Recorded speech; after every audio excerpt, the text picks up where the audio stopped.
अस्सलामुअलैकुम। तो कैसे हैं आप सब लोग? होपफुली आप सब खैरियत से होंगे। तो मेरे आज के दिन का आगाज़ भी फजर की नमाज़ के साथ हुआ और फिर उसके बाद मैंने दिन का खाना बनाया। और हमारे आज के मेन्यू में वाइट कढ़ाई थी और मुझे तो वाइट कढ़ाई बहुत ही पसंद है। तो चलें देखते हैं कि मैंने इसे कैसे बनाया। तो सबसे पहले हमने दही को अच्छी तरह से बीट कर लेना है और इसमें मैंने बाहर का कोई भी मसाला यूज़ नहीं किया, मैंने सिर्फ घर वाले ही स्पाइसेस यूज़ किए हैं इसमें। सबसे पहले हमने इसमें खुश धनिया पीस के ऐड कर देनी है। उसके बाद हमने ज़ीरा को भी पीस कर ऐड कर देना है और ये सब चीज़ें डालने के साथ साथ मैंने कढ़ाई में ऑयल भी डाल लिया ताकि वो भी गर्म हो जाए। और ऑयल के गर्म होने के बाद फिर मैंने इसमें चिकन ऐड कर दिया। और मैंने कुछ रेसिपीज़ देखी हैं जहाँ पर वो लोग इसमें प्याज भी ऐड करते हैं, लेकिन मैंने इसमें प्याज ऐड नहीं किए क्योंकि मुझे ये कढ़ाई प्याज के बगैर ही पसंद है। और फिर चिकन को अच्छे तरीके से मिक्स करने के बाद फिर मैंने इसमें अदरक और लहसुन का पेस्ट बनाकर भी ऐड कर लिया। उसके बाद फिर मैंने इसमें 1 टेबल स्पून नमक या फिर आप अपने टेस्ट के मुताबिक भी इसमें नमक ऐड कर सकते हैं। और अभी इस स्टेज पर हम इसमें काली मिर्च नहीं ऐड करेंगे क्योंकि इसका कलर जो है वो ब्लैक की तरफ चला जाएगा। और इसको अच्छे तरीके से मिक्स करने के बाद फिर हम इसको तब तक पकाएंगे जब तक इसका कलर चेंज नहीं हो जाता। और फिर जब इसका कलर चेंज हो जाए तो हम इसमें वो दही ऐड कर लेंगे जो हमने पहले ही बनाकर रख दी थी।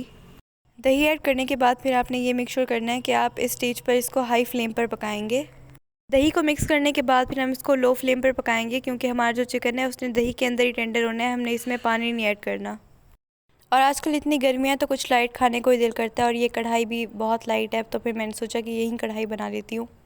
और सबको पसंद भी है तो सब शौक़ से भी खाते हैं क्योंकि इसमें ज़्यादा स्पाइसेस नहीं डलते और ये ज़्यादा स्पाइसी भी नहीं होती, तो फिर हर कोई शौक़ से ही खाता है। और जब ये दही खुश्क हो जाए तो फिर हमने इसमें थोड़े और स्पाइसेस ऐड कर लेने हैं। और इस स्टेज पर फिर मैंने इसमें पिसी हुई काली मिर्च और पिसा हुआ गरम मसाला भी ऐड कर लिया। और इस स्पाइसेस को ऐड करने के बाद हम इनको भी अच्छे तरीके से मिक्स कर लेंगे। इनको मिक्स करने के बाद फिर मैंने इसमें क्रीम ऐड कर ली और आपकी मर्ज़ी, आप किसी भी ब्रांड या कंपनी की क्रीम डाल सकते हैं। और मेक श्योर कि आप इसमें आधा ही जो हमारा पैकेट होता है वो डालें क्योंकि अगर आप पूरा डालेंगे तो वो बहुत ज़्यादा हैवी हो जाता है फिर। तो अब गार्निशिंग के लिए फिर मैंने इसके ऊपर सब्ज़ मिर्च और सब्ज़ धनिया भी ऐड कर दी। और इनको ऐड करने के बाद भी मैंने इनको लो फ्लेम पर 5 मिनट तक पकाया। इसके बाद हमारी कढ़ाई जो है वो रेडी हो जाती है और ये है फिर मेरी कढ़ाई की फ़ाइनल लुक। और ये सबको बहुत ही पसंद आई थी। और ये कढ़ाई रोटी से ज़्यादा नान के साथ अच्छी लगती है, तो हम लोग तो इसको नान के साथ ही खाते हैं, लेकिन आप लोगों की मर्ज़ी, आप इसको जिस भी चीज़ के साथ खाना चाहें। और खाने के बाद कुछ मीठा तो लाजमी होते, तो फिर मैंने भी अपने लिए आम काट लिए। और भाई जो बाबा इतने सारे आम ले आए हैं वो ख़त्म भी तो करने हैं ना हमने। और मेरी अम्मी ने मुझे बताया कि ऊपर आंधी आ रही है और उन्होंने कपड़े धोए थे जो ऊपर सूख रहे थे, तो फिर उन्होंने मुझे कहा कि मैं ऊपर से वो कपड़े उतार आऊँ। उसके बाद फिर रात को किसी का भी खाना खाने को दिल नहीं चाह रहा था, तो हम लोगों ने सोचा कि बाहर जाकर कुछ हल्का फुल्का ही खा लेते हैं। और फिर हमें गोलगप्पे नज़र आए तो हमने सोचा कि गोलगप्पों से बेहतर क्या ही हो सकता है। और जैसा कि आपको पता ही है कि ज़िंदगी का मज़ा तो खट्टे में है। मज़ेदार।